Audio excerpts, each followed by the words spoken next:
என் நெஞ்சில் குடியிருக்கும்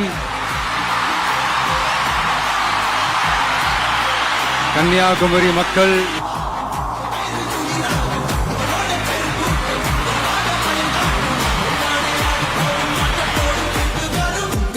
உங்க விஜய் உயிரன வரனா,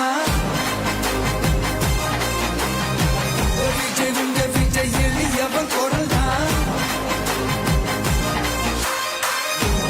உங்க விஜய் தனியாள் இல்ல கடல்னா, உங்க விஜய் எளியவன் குரல்னா, உங்க விஜய் தனியாள் இல்ல கடல்னா, மக்கள் தானே மன்னர்களை உனக்கு காட்ட வரனா.